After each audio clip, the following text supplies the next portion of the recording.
क्या हो अगर मैं कहूँ, कोई इंसान एक दिन में सूरज को 16 बार उगते देखता है। ये मजाक नहीं दोस्तों, यही रियलिटी है आईएसएस पर। वहाँ खिड़की से झांको तो आसमान हर थोड़ी देर में जलता हुआ ऑरेंज बनता है और फिर अचानक काला स्पेस। दिमाग घूम जाता है, पर असल वजह और भी ज्यादा कमाल की है। सीधा जवाब, आईएसएस जमीन से काफी ऊपर लेकिन धरती के साथ साथ घूमता है। खिड़की से दिखता है नीचे नीला ग्रह, काले स्पेस की दीवार और बीच में पतली सुनहरी लाइन। वही लाइन हर थोड़ी देर में सूरज को वापस खींच लाती है। नतीजा, हर कुछ समय बाद नया सुनहरी से नई रोशनी, नया मूड। एक छोटा सवाल, आप होते तो इन सुपर फास्ट सनराइजेस में सबसे यादगार पल कौन सा कैप्चर करते? पहला सुनहरा फ्लेयर या शहरों की लाइट्स से भरी रात से अचानक दिन का धमाका? कमेंट में लिखिए, अभी मैं पिन कर दूंगा बेहतरीन जवाब। आपका एक कमेंट इस एल्गोरिदम को असली रॉकेट बूस्ट देता है। अब मास्टर की आईएसएस लगभग 90 मिनट में धरती का एक चक्कर लगा देता है। सोचिए, एक पूरा डे नाइट बस उतनी देर में। इसी स्पीड की वजह से सूरज हराइजन से बार बार निकलता, गायब होता रहता है। टाइम लैप्स बनाएं तो आपको लगेगा मानो किसी ने दिन को फास्ट फॉरवर्ड कर दिया हो। ये पॉसिबल है क्योंकि आईएसएस की स्पीड लगभग 7.66 किलोमीटर प्रति सेकंड है। मतलब एक सेकंड में ये शहर के जितना लंबा रास्ता पार कर देता है।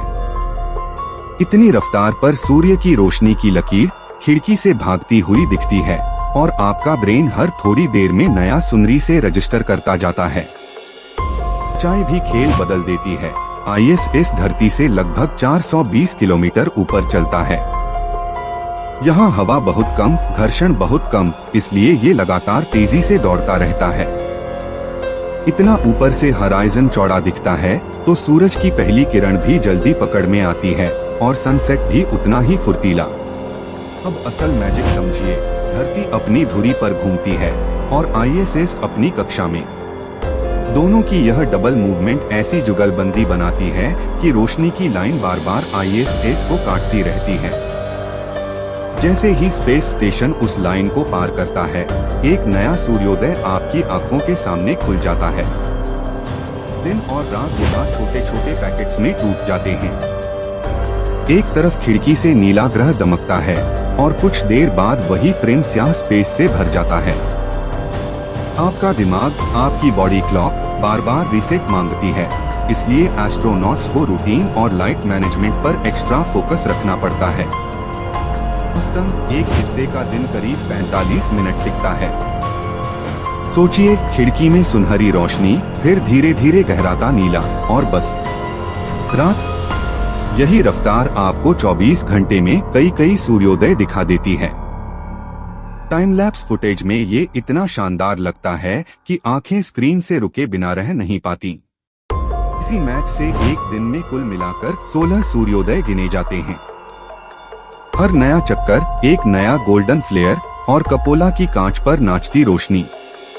जो फोटो ग्राउंड से महीनों में मिलती है, वो यहाँ घंटों में बन जाती है और एस्ट्रोनॉट्स उसे साइंस, मौसम और एजुकेशन के लिए इस्तेमाल कर लेते हैं। एक और ट्विस्ट, आईएसएस की कक्षा धरती के इक्वेटर से लगभग झुकी होती है, एंगल 51.6 डिग्री के आसपास।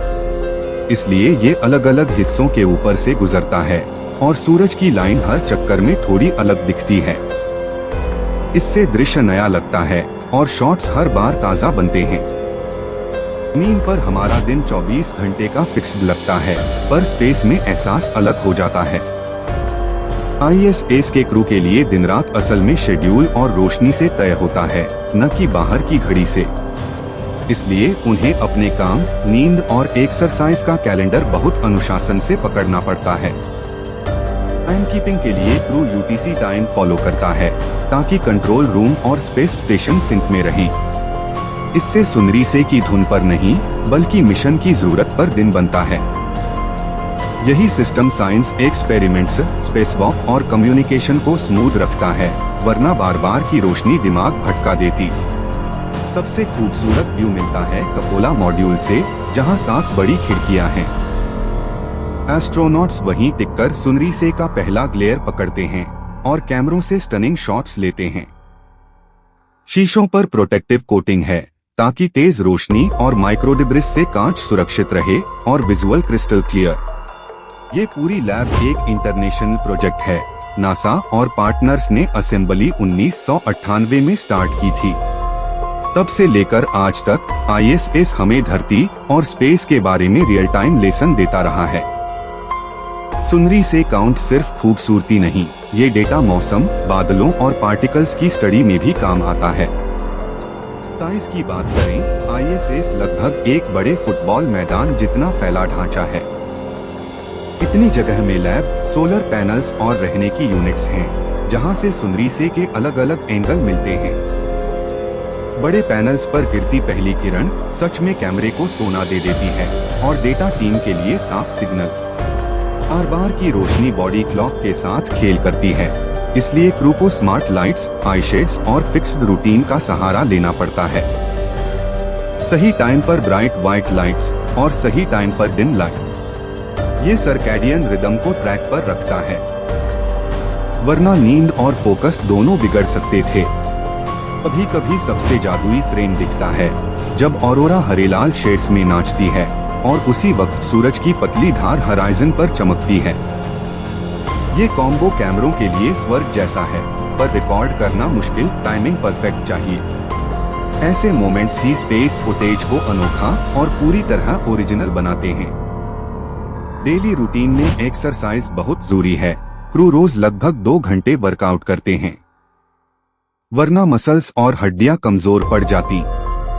सुनरीसे के बीच बीच में भी ये शेड्यूल चलता है ताकि शरीर स्पेस में फिट रहे। ट्रेडमिल पर दौड़ते हुए बाहर का उदय देखना मोटिवेशन डबल कर देता है। स्केल समझिए, ISS ने धरती के 1 लाख से ज्यादा चक्कर पूरे कर लिए हैं।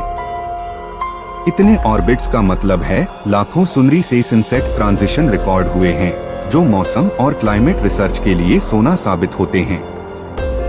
पब्लिक डोमेन फुटेज से आप खुद ये बदलाव साफ साफ देख सकते हैं। तो निष्कर्ष आसान है, कम ऊंचाई, पागलपन वाली स्पीड और सटीक कक्षा, ये 3 बातें मिलकर ISS को रोज इतने सूर्योदय दिखाती हैं। जमीन पर हम एक सुनरीसे को घंटों तक जीते हैं, यहाँ वो कुछ ही पलों में फिर लौट आता है, नए शेड्स के साथ, नई कहानी लेकर। इंडिया की स्पेस कम्युनिटी भी ऐसे व्यूज से सीख लेती है। इसरो के साइंटिस्ट्स क्लाउड पैटर्न और लाइटिंग एंगल समझने में ऐसी इमेजरी का इस्तेमाल किया लेते हैं। एजुकेशन में ये शॉट्स बच्चों को रियल स्पेस का एहसास देते हैं और नई जनरेशन को बोल्ड साइंस क्वेश्चंस पूछने के लिए प्रेरित करते हैं। अब बताइए, अगर आपको कपोला में 30 सेकंड मिले, आप क्या शूट करेंगे? सूरज की पहली किरण या रात में बिजली की कड़क की झिलमिलाहट? कमेंट में अपना मास्टर शॉट आइडिया डालिए और अगर वीडियो अच्छा लगा हो तो सब्सक्राइब, लाइक और शेयर कीजिए। अगली बार किस स्पेस मिस्ट्री पर बात करें?